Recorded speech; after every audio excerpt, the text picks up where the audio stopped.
साईं ऐं ही सॼी ॻाल्हि आहे इश्क जी।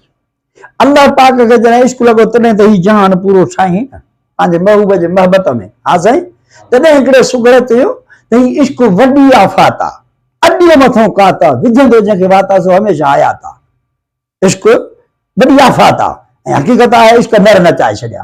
पोइ अर्ज़ु कयोसीं त ही इश्क वॾो और बंग आहे, विझंदो जंहिंखे वंगा सोई वॼाईंदो चंगु आहे। इश्क खां सवाइ को बि चंगु न वॼंदो आहे, का बि शइ इश्क खां सवाइ न थींदी आहे। इश्क वॾो और बंग आहे, विझंदो जंहिंखे वंग आहे सोई वॼाईंदो चंगु आहे।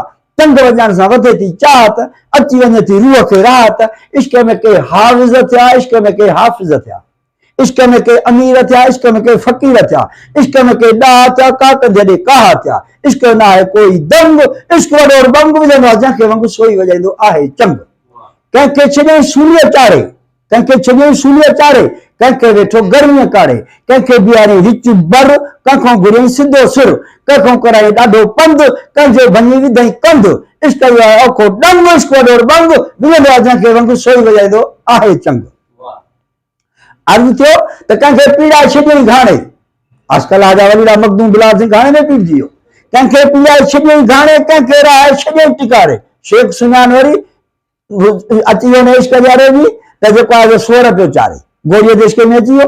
इहो न साईं, कंहिंखे पीड़ाए छॾियईं घाणे, कंहिंखे राहे छॾियईं टिकाणे, कंहिंखां वहायईं टी कम, कंहिंजो लाहे विधई चम, कंहिंखे छॾियईं हार पाराए, कंहिंजा छॾियईं बचा कुहाए। इहो मींहुं करे थो निसंग, इश्क वॾो और बंग विझंदो आहे जंहिंखे वांगुरु सोई वॼाईंदो आहे चंग। आशिक़नि खे मुंहिंजो सलाम पर वधा मुंहिंजो इमाम, आशिक़नि खे मुंहिंजो सलाम पर वधा मुंहिंजो इमाम।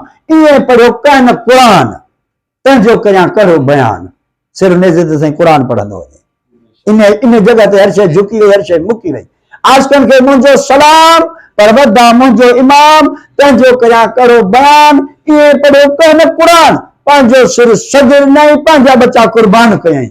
बस ख़लीफ़े जे नंगी ते नंग, इश्क वॾो बंग विझंदो आहे जंहिंखे वांगुरु सोई वॼाईंदो आहे चंग, सोई वॼाईंदो आहे चंग।